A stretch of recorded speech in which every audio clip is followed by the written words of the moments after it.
changing colors at the beginning of a round, and knitting under the loose stitch in the Nourishment Cowl.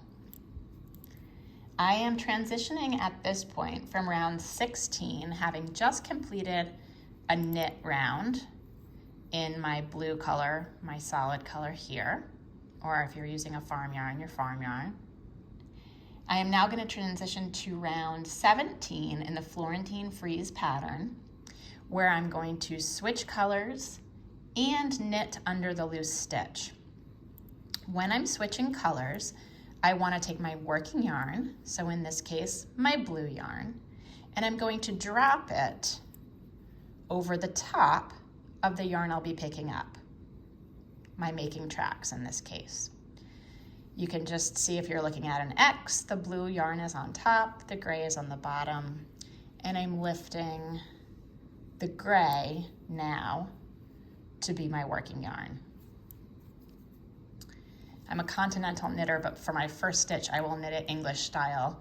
I often do that when I switch colors for no real reason except it's intentional in the way that I switch my colors and twist them.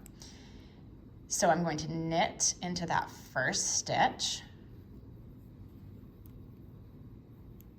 and pull it off the needle. Sometimes I snug it up.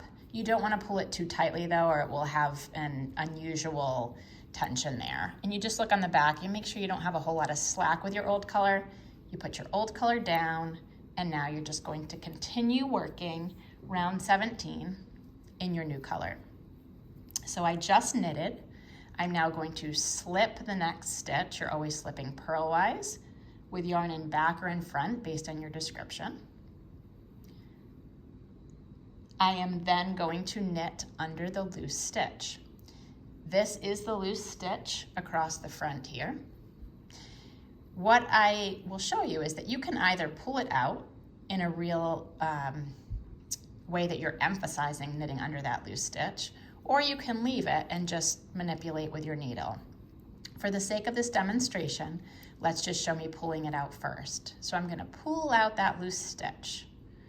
I'm going to take my needle and go underneath it because I'm knitting under the loose stitch.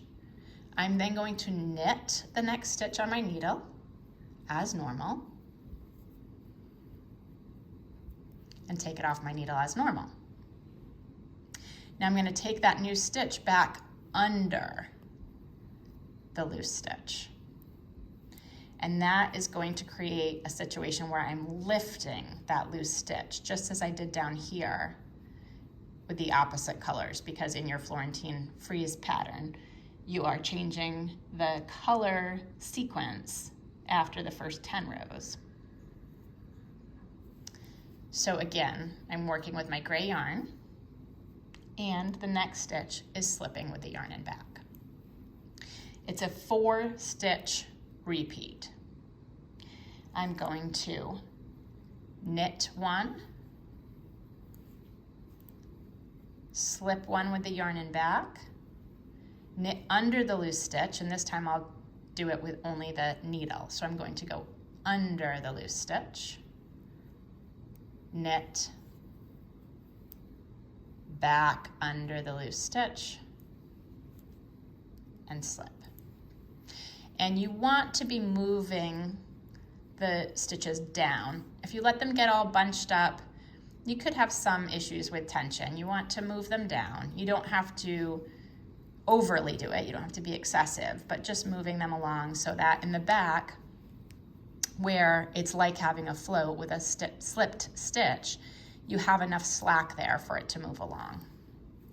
Okay? And we'll go a little bit, not quite in real time, but a little bit more at a faster pace for the rhythm. You're going to be knitting, slipping, knitting under the loose stitch, slipping, knit, slip, under the loose stitch, slip, and moving along.